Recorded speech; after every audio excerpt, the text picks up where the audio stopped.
குற்றம் சாட்டப்பட்ட ஒருவனை பிடித்து நீங்கள் விசாரணை செய்வதற்கு முன்பாக அந்த நபர் இதற்கு முன்னால் எத்தனை நாட்கள் வேலையில்லாமல் இருந்தான் என நீங்கள் கேட்டதுண்டா? அவனுக்கு எத்தனை குழந்தைகள் உள்ளார்கள் என்றோ, வாரத்தில் எத்தனை நாட்கள் அவனது குடும்பத்திற்கு உணவு கிடைத்தது என்றோ நீங்கள் விசாரித்திருக்கிறீர்களா? அவனது குடும்பம் எத்தனை நாட்கள் பட்டினி கிடந்தார்கள் என்பதாவது உங்களுக்கு தெரியுமா? இது குறித்து எதுவும் தெரியாமல் மிக எளிதாக குற்றம் சாட்டப்பட்ட ஒருவனை நீங்கள் சிறையில் அடைத்து விடுகிறீர்கள். ஆனால் கோடிக்கணக்கான ரூபாய்களை கொள்ளையடிப்பவர்களையும் மக்களின் உரிமைகளை சுரண்டுபவர்களையும் ஒரு நாளும் நீங்கள் சிறையில் அடைக்க மாட்டீர்கள். இதுதான் உங்கள் சட்டம். வரலாறு என்னை விடுதலை செய்யும் என 1953ஆம் ஆண்டு கியூபாவில் அரசுக்கு எதிராக ராணுவ தாக்குதல் நடத்தி கைதான பிடல் காஸ்ட்ரோ அதிகார வர்க்கத்திற்கு எதிராக நீதிமன்றத்தில் ஆற்றிய உரையின் சிறு பகுதி இவை. இந்த உரையாற்றப்பட்டு இந்த கேள்விகள் கேட்கப்பட்டு 70 ஆண்டுகள் கடந்துவிட்ட நிலையிலும் சுரண்டுபவர்கள் மட்டும் ஏன் எப்போதும் தப்பித்துக் கொள்கிறார்கள்? சுரண்டப்படுபவர்கள் மீது மட்டும் ஏன் சட்டம் தன் கடமையை தவறாமல் செய்கிறது என்ற கேள்விகள் இன்று வரை தொடர்ந்து கேட்கப்பட்டே வருகின்றன.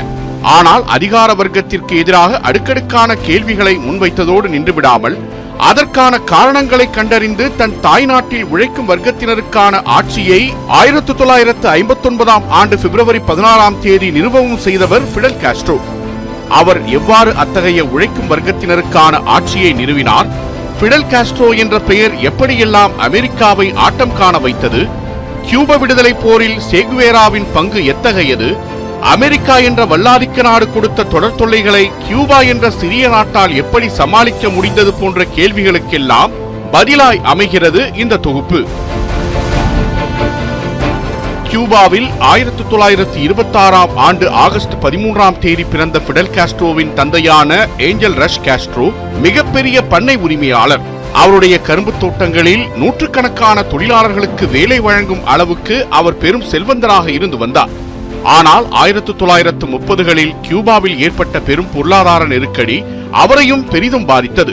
இதனால் காஸ்ட்ரோவும் அவரது சகோதர சகோதரிகளும் சாண்டியாகோ டியூ கியூபாவிற்கு சென்று தங்களது குடும்ப நண்பர் ஒருவர் வீட்டில் தங்கி படிக்க வேண்டிய நிலை ஏற்பட்டது.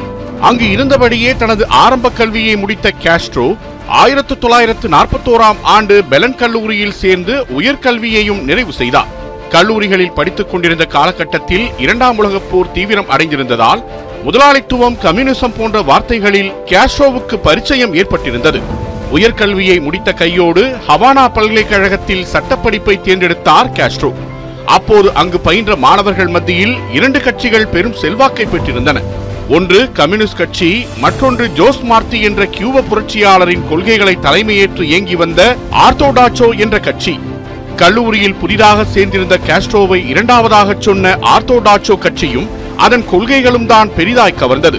எனவே அக்கட்சியில் தன்னை இணைத்துக் கொண்டு தனது அரசியல் பயணத்தை தொடங்கினார் காஸ்ட்ரோ. அடுத்த ஆண்டே நடைபெற்ற கல்லூரி தேர்தலில் ஆர்த்தோடாச்சோ கட்சி பெரும்பான்மையுடன் வெற்றி பெற்றது. அதற்கு முக்கியமான காரணமாக காஸ்ட்ரோவின் பிரச்சாரம் மற்றும் களப்பணி ஆகியவை அமையவே குறுகிய காலத்திலேயே கல்லூரியில் பிரபலமானார் காஸ்ட்ரோ. நாளுக்கு நாள் மாணவர்கள் மத்தியில் காஸ்ட்ரோவின் ஆதரவு பெருக தொடங்கியது. அதன் பயனாக எதிரிகளும் உருவானார்கள். எப்படிப்பட்ட எதிரிகள் என்றால், கல்லூரிக்கு புத்தகங்கள், மதிய உணவு கொண்டு செல்வதைப் போல மறக்காமல் துப்பாக்கி ஒன்றையும் கொண்டு சென்றே ஆக வேண்டும் என்ற நிலைக்கு காஸ்ட்ரோவை தள்ளும்படியான எதிரிகள். துப்பாக்கியுடனான ஸ்பரிசம், பரிச்சயம், காதல் எல்லாம் காஸ்ட்ரோவுக்கு அதிகரிக்க தொடங்கியது. இதனிடையே கம்யூனிசம் என்றால் என்ன, முதலாளி தொழிலாளி, தொழிலாளி வர்க்கம் என்றால் என்ன, அமெரிக்கா லத்தீன் அமெரிக்க நாடுகளில் நடத்தி வரும் அடாவடி நடவடிக்கைகள் என்ன என்ன என்பதையெல்லாம் ஒவ்வொன்றாக அறிந்து கொண்டார். கார்ல் மார்க்ஸ், ஏங்கல்ஸ், லெனின் போன்றவர்களின் எழுத்துக்களை தொடர்ந்து படித்தார். விளைவு, பாட்டாளி வர்க்கத்தினருக்கு துணையாக நிற்பவராக, அமெரிக்கா போன்ற வல்லாதிக்க நாடுகளின் எதிரியாக ஒரு முழுமையான புரட்சியாளனாக உருமாறியிருந்தார் பிடல் காஸ்ட்ரோ. அப்போது கியூபாவை பாடிஸ்டா என்பவர் ஆட்சி செய்து வந்தார். பேருக்குதான் அவர் அதிபராக இருந்து வந்தார். அவருக்கு பின்னால் இருந்து கியூபாவை யதார்த்தத்தில் ஆட்சி செய்தது அமெரிக்காவும் அது நடத்தி வந்த யுனைடெட் ஃப்ரூட்ஸ் என்ற கம்பெனியும் தான். இந்தியாவில் எப்படி இங்கிலாந்து அரசு கிழக்கிந்திய கம்பெனி என்ற ஒன்றை தொடங்கி இந்தியாவையே ஆட்சி செய்ததோ, அதே போல தென் அமெரிக்க நாடுகளில் யுனைடெட் ஃப்ரூட்ஸ் என்ற நிறுவனத்தை தொடங்கி அந்நாடுகளை மறைமுகமாக ஆட்சி செய்து வந்தது அமெரிக்கா. தன் தாய் நாடான கியூபாவில் தற்போது நிலவும் இழிவான நிலை இனியும் தொடரக்கூடாது என முடிவு செய்தார் காஸ்ட்ரோ.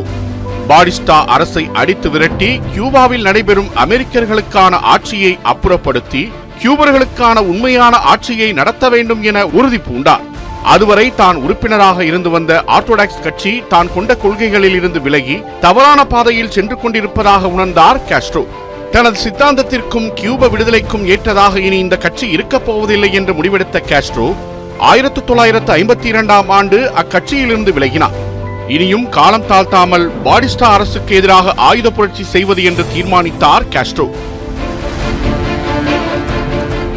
அந்த நேரத்தில் அவரின் கருத்துக்கு ஒத்த கருத்துடைய 50க்கும் குறைவானவர்கள் மட்டுமே அவருடன் இருந்தனர். இருந்தும் மனம் தளராமல் உடனிருப்பவர்களுக்கு பெட்ரோமிரட் என்பவரை கொண்டு ஆயுத பயிற்சி வழங்க ஏற்பாடு செய்தார் காஸ்ட்ரோ. காஸ்ட்ரோவின் திட்டம் மிக எளிமையானது. மொன்கடா பகுதியில் உள்ள ராணுவ தளத்தை கைப்பற்ற வேண்டும், அதனைத் தொடர்ந்து அரசை கைப்பற்ற வேண்டும். இதை கேட்க மிக எளிமையானதாக தோன்றலாம். ஆனால் போதிய ஆயுதங்கள் இல்லாத சூழலில் மிக குறைவான ஆட்களே உள்ள நிலையில் ஒரு அரசையே எதிர்த்து போர் செய்வது என்பது அத்தனை சுலபமானதல்ல. இதனை காஸ்ட்ரோவும் உணர்ந்தே இருந்தார். இத்தனைக்கும் பாடிஸ்டாவின் அரசுக்கு பின்னால் அமெரிக்காவே இருந்தது. பாடிஸ்டா அரசுக்கு எதிராக புரட்சி நடத்துவதற்கான நாளும் குறிக்கப்பட்டது. 1953ஆம் ஆண்டு ஜூலை 26ஆம் தேதி ராணுவ தளத்தை தாக்கி கைப்பற்றுவது என முடிவானது. மொன்கடா ராணுவ தளம் மீது தாக்குதல் நடத்த காஸ்ட்ரோவின் படை முழுவீச்சில் தயாரானது. மொத்தம் 165 பேர் காஸ்ட்ரோவின் படையில் இருந்தனர். யார் யார் எந்தெந்த திசையில் இருந்து எந்தெந்த பகுதிகளை தாக்க வேண்டும் என தனது தோழர்களுக்கு துல்லியமாக விளக்கியிருந்தார் காஸ்ட்ரோ. குறிக்கப்பட்ட நாளும் வந்தது. 3 குழுக்களாக பிரிக்கப்பட்டிருந்த ஜூலை 26 என பெயரிடப்பட்டிருந்த காஸ்ட்ரோவின் புரட்சி படை மொன்கடா ராணுவ தளத்தை வந்தடைந்தது. உள்ளே நுழைய தக்க சமயம் வந்ததும் தனது படையினரை முன்னேறும்படி உத்தரவு பிறப்பித்தார் காஸ்ட்ரோ. ஆரம்பத்தில் திடீர் தாக்குதலை எதிர்பாராத ராணுவ தளத்தில் இருந்த ராணுவ வீரர்கள் சற்று நிலை குலைந்தனர். ஆனால் விரைந்து சுதாரித்துக் கொண்ட அவர்கள் காஸ்ட்ரோவின் குழுவினர் விரலும்படியான எதிர்த்தாக்குதலை வெளிப்படுத்தினர். காஸ்ட்ரோவின் தோழர்கள் பலரை கண்மூடித்தனமாக சுட்டுக் கொண்டனர். நிலைமை கைமீறி போவதை உணர்ந்த பிடல் காஸ்ட்ரோ பின்வாங்க முடிவு செய்தார். ஆனால் அதற்குள் காஸ்ட்ரோவின் நண்பர்கள் பலர் கைது செய்யப்பட்டிருந்தனர். மேலும் பலர் ராணுவ வீரர்களின் தோட்டாக்களுக்கு இரையாகி இருந்தனர். காஸ்ட்ரோ தனது சில நண்பர்களுடன் இணைந்து தற்காப்புக்கு தேவையான ஆயுதங்களை கைப்பற்றிக் கொண்டு ராணுவ வீரர்களின் கையில் சிக்காமல் பாதுகாப்பான இடத்திற்கு தப்பிச் சென்றார். ஆனால் காஸ்ட்ரோ சுட்டுக் கொல்லப்பட்டு விட்டதாக மறுநாளே பாடிஸ்டா அரசு அறிவித்தது. மேலும் அவசர நிலையும் பிரகடனம் செய்தது. தான் இறந்து விட்டதாக செய்திகள் பரவிக்கொண்டிருந்த அதே நேரத்தில் காஸ்ட்ரோ தனது தோழர்களுடன் பாதுகாப்பான இடம் தேடி மலைப்பாங்கான பகுதிகளில் பயணித்துக் கொண்டிருந்தார். காஸ்ட்ரோவின் குழுவினருக்கு குடியானவர் ஒருவர் தனது இல்லத்தில் அடைக்கலம் வழங்கினார். ஆனால் அந்த இடத்தை சரியாக தேடிப்பிடித்து போலீசார் சுற்றி வளைத்தனர். மொன்கடாவில் நடத்தப்பட்ட தாக்குதலில் தனது நண்பர்கள் பலரை இழந்திருந்த காஸ்ட்ரோ தற்போது மீண்டும் தாக்குதல் நடத்தி எஞ்சியுள்ளவர்களையும் இழக்க விரும்பவில்லை. போலீசாரிடம் சரணடைய காஸ்ட்ரோ சம்மதித்தார். அவருடைய தோழர்களும் கைது செய்யப்பட்டனர். செப்டம்பர் 21ஆம் தேதி மொன்கடா தாக்குதல் தொடர்பான நீதிமன்ற விசாரணை நடைபெற்றது. எந்த இடத்தில் காஸ்ட்ரோ தனது தோழர்களுடன் தாக்குதல் நடத்தினாரோ அதே ராணுவ தளத்தில் விசாரணை நடைபெற்றது. இந்த வழக்கில் தங்கள் தரப்பில் வேறு வழக்கறிஞர்கள் வாதாடினால் சரிவராது என முடிவெடுத்த காஸ்ட்ரோ தானே வழக்கறிஞராக களமிறங்கினார். தன் மீதான தேசவிரோத குற்றச்சாட்டுக்கு அப்போது பதிலளித்த அவர், தாங்கள் தாய்நாட்டின் மீது பற்று இல்லாதவர்களாக இருந்தால் எங்கள் சுகபோக வாழ்க்கையில் கவனம் செலுத்தி இருப்போம். தாய்நாட்டின் மீதான பற்று காரணமாகவே சர்வாதிகார ஆட்சியில் இருந்து நாட்டு மக்களை காக்க விரும்புகிறோம் என பேசிய காஸ்ட்ரோ பாடிஸ்டா அரசு மீது அடுக்கடுக்கான குற்றச்சாட்டுகளை முன்வைத்தார். காஸ்ட்ரோ வெளிப்படுத்திய அபார வாதத்திறமையின் பலனாக குற்றம் சாட்டப்பட்ட அவருடைய 122 தோழர்களில் 93 பேர் விடுதலை செய்யப்பட்டனர். எஞ்சியவர்களில் பலருக்கு 13 ஆண்டுகள் சிறை தண்டனை விதிக்கப்பட்டது. காஸ்ட்ரோவுக்கு 15 ஆண்டுகள் சிறை தண்டனை விதிக்கப்பட்டு ஃபைன்ஸ் தீவில் அவர் சிறை வைக்கப்பட்டார். இந்நிலையில் கியூபாவில் தேர்தல் நடைபெற்றது. நடத்த வேண்டுமே என்பதற்காக வழிந்து நடத்தப்பட்ட தேர்தல் அது. பாடிஸ்டா அமோக வெற்றி பெற்று ஆட்சியை தக்க வைத்துக் கொண்டார். பாடிஸ்டாவின் சர்வாதிகார ஆட்சி எப்போதும் போல தொடர்ந்தது. இதனால் ஆத்திரமடைந்த பொதுமக்கள் அரசுக்கு எதிராக போராட்டங்களில் ஈடுபடத் தொடங்கினர். உடன் காஸ்ட்ரோவை விடுதலை செய்ய வேண்டும் என்ற முழக்கங்களும் எழுந்தன. போராட்டங்களை எதிர்கொள்ள முடியாத பாடிஸ்டா அரசு காஸ்ட்ரோவை விடுதலை செய்வதாக அறிவித்தது. 1955ஆம் ஆண்டு மே 15ஆம் தேதி பிடல் காஸ்ட்ரோ விடுதலையாகி வெளியே வந்தார். ஃபைன்ஸ் தீவில் இருந்து தலைநகர் ஹவானா வந்த அவரை திரளான மக்கள் கூடி உற்சாகமாக வரவேற்றனர். சிறையில் இருந்த போதும் சரி, விடுதலையாகி வெளியே வந்த போதும் சரி, காஸ்ட்ரோவின் மனதில் ஓடிக்கொண்டிருந்த ஒரே எண்ணம் அடுத்த தாக்குதலை எப்போது நடத்தலாம் என்பதே. கியூபாவில் பாடிஸ்டாவின் பார்வையில் இருந்தபடி அதற்கான முயற்சிகளை மேற்கொள்வது இயலாத காரியம் என்று உணர்ந்த அவர் மெக்சிகோ சென்று அங்கிருந்தபடி தனது அடுத்தடுத்த கட்ட போராட்டங்களை முன்னெடுக்கலாம் என முடிவெடுத்தார். 1955ஆம் ஆண்டு ஜூலை 8ஆம் தேதி மெக்சிகோ சென்றடைந்தார். முந்தைய தனது தாக்குதலின் போது நிகழ்ந்த தவறுகள், ஏற்பட்ட குளறுபடிகள் குறித்து மீண்டும் மீண்டும் யோசனை செய்தார். தாக்குதலுக்கு மிக குறைவான ஆட்களே இருந்தது, போதிய ஆயுதங்கள் இல்லாதது, சரியான நேரத்தில் தாக்குதல் நடத்தாதது போன்றவை முன்கடா தாக்குதல் தோல்வியடைந்ததற்கான காரணங்கள் என கண்டறிந்தார். பெரிய அளவிலான ராணுவத்தை வீழ்த்த வேண்டும், அதுவும் குறைவான ஆட்கள் மற்றும் குறைவான ஆயுதங்களை கொண்டு. இதற்காக அவர் இந்த முறை தேர்ந்தெடுத்த யுக்தி கொரில்லா போர் எனப்படும் மறைந்திருந்து தாக்குதல் நடத்தும் முறையை. எதிரிகள் எதிர்பாராத நேரத்தில் அவர்களை தாக்கி நிலைக்குலைய செய்து வெற்றி பெறும் முறையை. கொரில்லா தாக்குதல் குறித்த பயிற்சி பெற அவர் தேர்ந்தெடுத்தது மெக்சிகோவில் வசித்து வந்த கியூபரான ஆல்பர்டா பேயோ என்பவரை. கொரில்லா தாக்குதல் முறையில் சிறந்து விளங்கிய பேயோ தனக்கும் தன் குழுவினருக்கும் பயிற்சி அளித்தால் பாடிஸ்டா அரசை எதிர்த்து போரிடுவது சுலபமாக இருக்கும் என எண்ணினார்.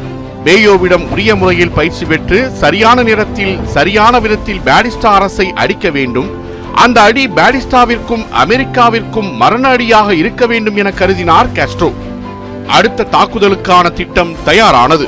காஸ்ட்ரோவின் சகோதரர் ரால் உள்ளிட்டோர் கியூபாவில் இருந்து ஒருவர் பின் ஒருவராக மெக்சிகோ வந்து சேர்ந்தனர். கொரில்லா பயிற்சி வழங்குவதற்கு என்றே பிரத்யேகமான இடம் ஒன்று தேர்வு செய்யப்பட்டு இரவு பகலாக போர் பயிற்சி வழங்கப்பட்டது.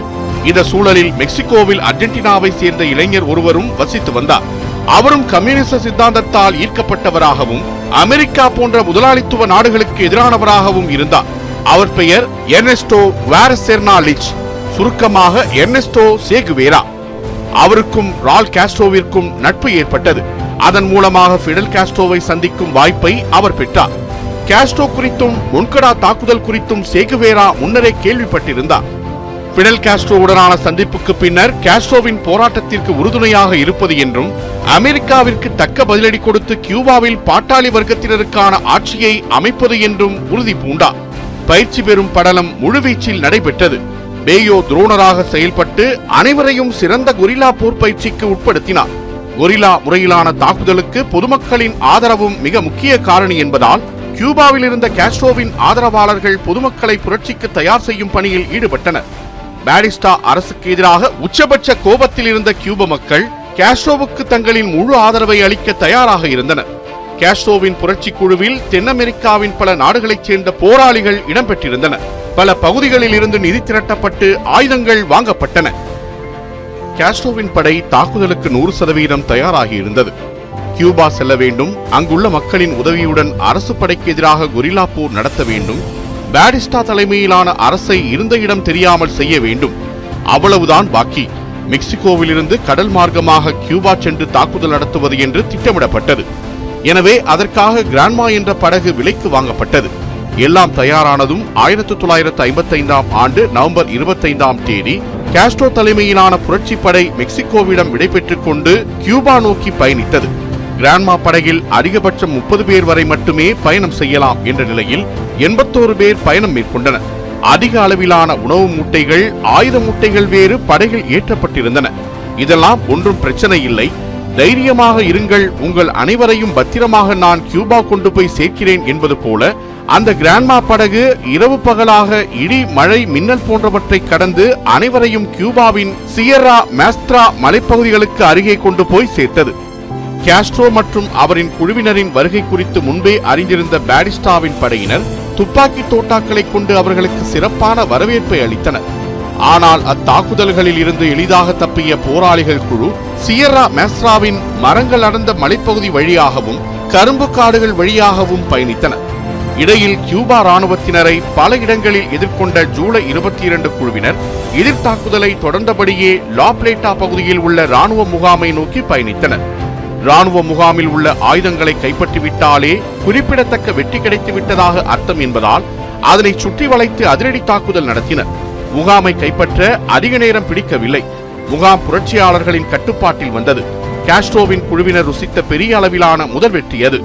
அடுத்தடுத்து பல கட்ட தாக்குதல்களுக்கு, போராட்டங்களுக்கு பின்னர் சியரா மேஸ்ட்ராவின் பல பகுதிகள் போராளிகளின் கட்டுப்பாட்டில் வந்திருந்தது. காஸ்ட்ரோவின் சகோதரர் ரால் காஸ்ட்ரோ ஒரு முனையில் வீரம் செறிந்த தாக்குதல்களை வெளிப்படுத்திக் கொண்டிருந்தார் என்றால், மறுமுனையில் சேகுவேரா தனது குழுவினருடன் பாடிஸ்டாவின் படையை பந்தாடிக் கொண்டிருந்தார். இதற்கிடையே பல அமைப்புகள், இயக்கங்கள் காஸ்ட்ரோவின் புரட்சிக்கு ஆதரவு தெரிவித்தன.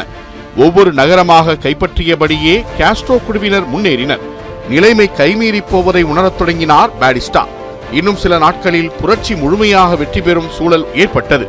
ஓரளவு உலக வரலாற்றை அறிந்திருந்த பாடிஸ்டா புரட்சியாளர்களின் கையில் தான் சிக்கினால் என்ன ஆவோம் என்பதை யூகித்திருந்தார்.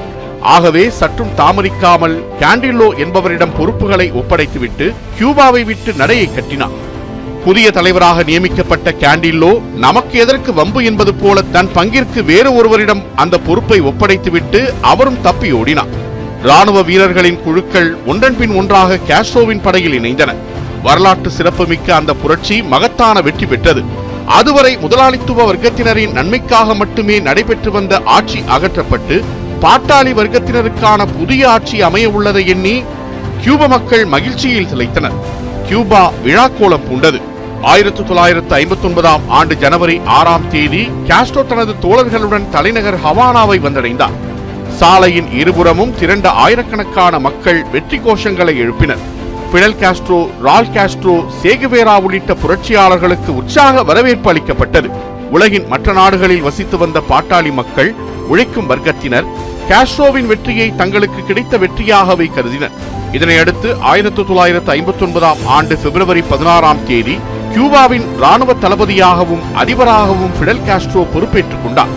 சேகுவேரா தொழில்துறை அமைச்சராக பதவியேற்றுக் கொள்ள முக்கிய தோழர்கள் பிறருக்கும் பொறுப்புகள் வழங்கப்பட்டன. இந்த சூழலில் அமெரிக்கா பெரிதாக எந்த எதிர்வினையையும் ஆற்றவில்லை.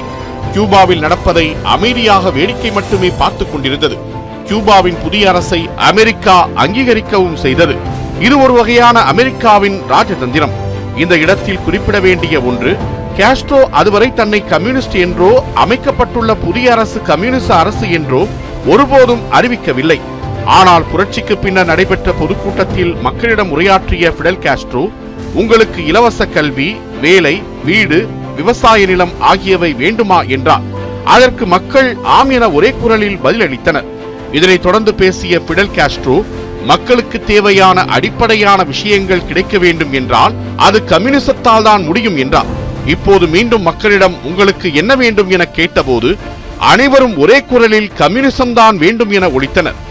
பொதுமக்களுக்கு அனைத்து துறைகள் சார்ந்த அடிப்படை கல்வி கற்பிக்கப்பட்டது. பொதுமக்களுக்கு புதிய அரசின் மீதான நம்பிக்கை நாளுக்கு நாள் அதிகரித்துக் கொண்டே சென்றது. புதிய அரசை அமைத்தாகிவிட்டது. சீர்திருத்த பணிகளையும் தொடங்கியாகிவிட்டது. இன்னும் அமெரிக்காவிற்கு அதிர்ச்சி வைத்தியம் கொடுக்காமல் இருந்தால் எப்படி என யோசித்த காஸ்ட்ரோ முதலாளித்துவத்திற்கு எதிரான தனது பணிகளை தொடங்கினார். அமெரிக்க சர்க்கரை ஆலைகளுக்கு சொந்தமான லட்சக்கணக்கான நிலங்கள் அரசால் கைப்பற்றப்பட்டன.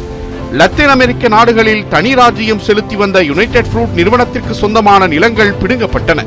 அமெரிக்க எண்ணெய் நிலையங்கள், வங்கிகள் உள்ளிட்ட பலவும் நாட்டுடைமையாக்கப்பட்டன. தனக்கு பாதகமான காஸ்ட்ரோவின் இத்தகைய சீர்திருத்த நடவடிக்கைகளுக்கு அமெரிக்கா கடும் கண்டனம் தெரிவித்தது.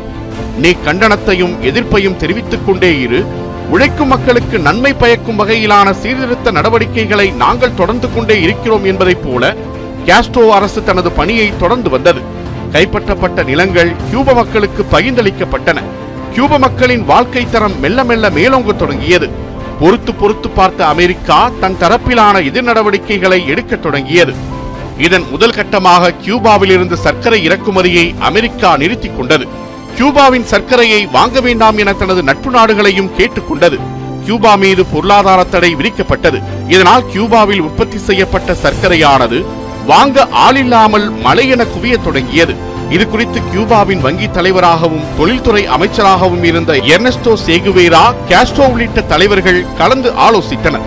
இந்த நேரத்தில் மற்ற நாடுகள் எதிர்த்து நின்றால் என்ன, உங்களுக்கு உதவி செய்ய நாங்கள் இருக்கிறோம் என கூறி கியூபாவிற்கு உதவிக்கரம் நீட்டியது உலகின் மாபெரும் கம்யூனிச நாடான சோவியத் ரஷ்யா.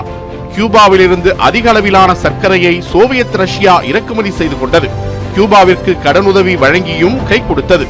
இந்நிலையில்தான் ஐநா சபையின் 25வது ஆண்டு விழா அமெரிக்காவில் நடைபெற்றது.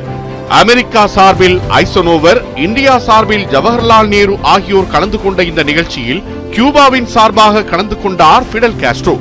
உலக தலைவர்களின் வரிசையில் காஸ்ட்ரோவும் ஐநா மன்றத்தில் உரையாற்றினார்.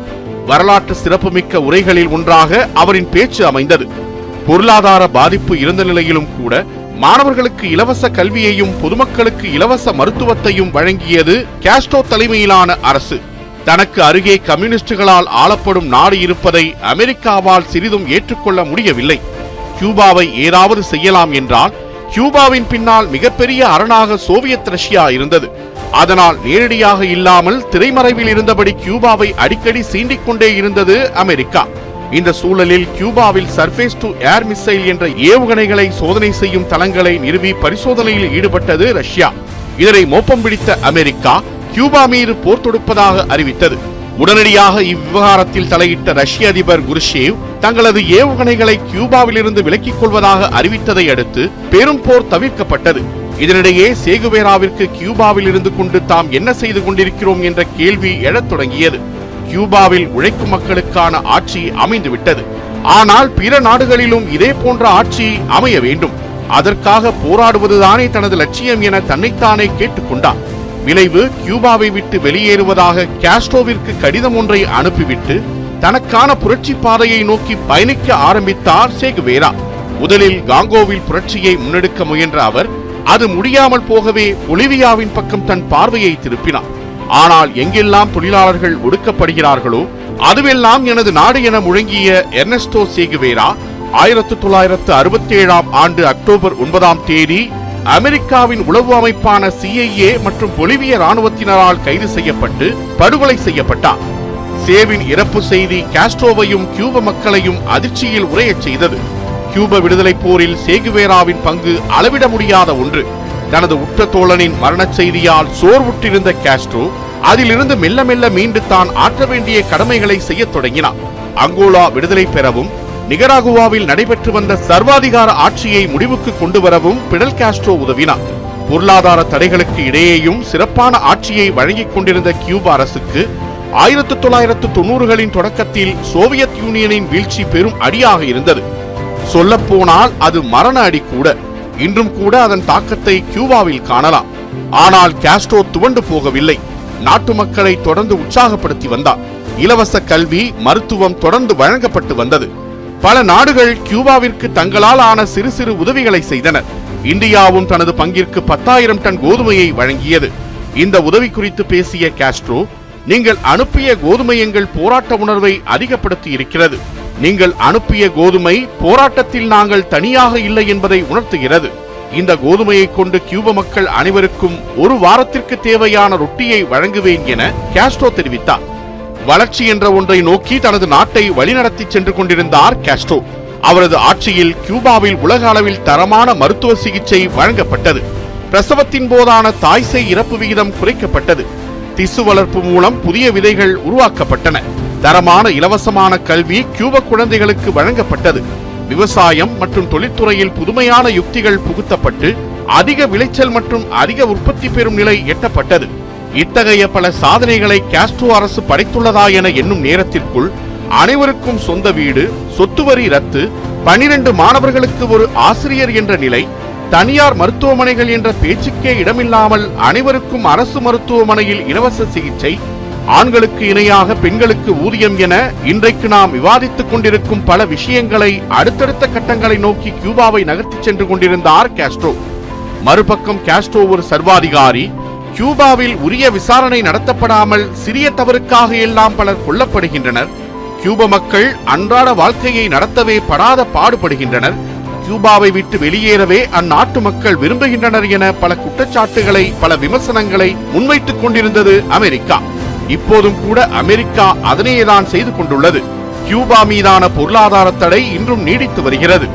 55 ஆண்டுகளுக்கும் மேலாக வல்லாதிக்க நாடுகளை பகைத்துக் கொண்டு கியூபாவை ஆட்சி செய்து வந்த காஸ்ட்ரோ கடந்த 2016 ஆண்டு நவம்பர் 25 காலமானார். அவர் விட்டுச் சென்ற பணிகளை அவரது தம்பி ரால் காஸ்ட்ரோ தொடர்ந்தார். அதன் பிறகு தற்போது மிகுல் டயல் கேனல் கியூபாவின் அதிபராக பணியாற்றிக் கொண்டு வருகிறார். கம்யூனிசம் என்பது காலாவதியான சித்தாந்தம். அதேபோல் காஸ்ட்ரோவின் ஆட்சியும் தோல்வியடைந்த ஒன்றுதான் என தொடர் விமர்சனங்களும் தற்போதும் சிலரால் முன்வைக்கப்பட்டு வருகின்றன. ஆனால் அத்தகைய விமர்சனங்களுக்கெல்லாம் காஸ்ட்ரோ முன்பே பதிலளித்துள்ளார். புரட்சி ஒருபோதும் தோற்காது. நமது தவறுகள் மூலம், நமது குறைபாடுகள் மூலம் வேண்டுமானால் அதனை தோற்கடிக்கலாம். மேலும் நாங்கள் ஒன்றும் தவறே செய்யாதவர்கள் இல்லை. இது எங்களுடைய ஒரு பரிசோதனை. அந்த பரிசோதனையை யார் வேண்டுமானாலும் பிரதி எடுத்துக் கொள்ளலாம் என்கிறார் காஸ்ட்ரோ. காஸ்ட்ரோவின் ஆட்சி மீது பொதுமக்கள் சிலர் ஒருவேளை அதிருப்தி கொண்டிருக்கலாம். ஆனால் காஸ்ட்ரோவின் மீது கியூபர்கள் யாரும் அதிருப்தி கொண்டிருக்கவில்லை என்கின்றனர் பிடலின் ஆதரவாளர்கள். காஸ்ட்ரோ கடைசி வரை தங்களின் மேன்மைக்காகத்தான் பாடுபட்டார் என்பதை கியூப மக்கள் ஒவ்வொருவரும் நன்கு உணர்ந்துள்ளனர் என்றும் அவர்கள் விளக்கம் அளிக்கின்றனர். கம்யூனிசம் என்ற சொல், கம்யூனிசம் என்ற சித்தாந்தம் இருக்கும் வரை எப்படி Karl Marx, Lenin, Stalin, Mao Zedong, Che Guevara போன்றவர்களின் பெயரும் நிலைத்து நிற்குமோ அதேபோல் கியூப புரட்சியாளரான காஸ்ட்ரோவின் பெயரும் வரலாற்றில் நிலைத்து நிற்கும் என்பதே நிதர்சனம். 1967 ஆண்டு அக்டோபர் 18ஆம் தேதி சேகுவேராவின் இறப்புக்கு அஞ்சலி செலுத்தும் கூட்டத்தில் தன் முன் கூடியிருந்த ஆயிரக்கணக்கான பொதுமக்களின் முன்னிலையில் பேசிய காஸ்ட்ரோ, "சே, நீ வாழ்ந்து கொண்டிருக்கிறாய்" என்றார். சேகுவேரா மட்டுமல்ல, ஒவ்வொரு கியூப குடிமகனின் மனதிலும், உழைக்கும் மக்கள் ஒவ்வொருவரின் எண்ணத்திலும் நீயும் வாழ்ந்து கொண்டிருக்கிறாய் காஸ்ட்ரோ.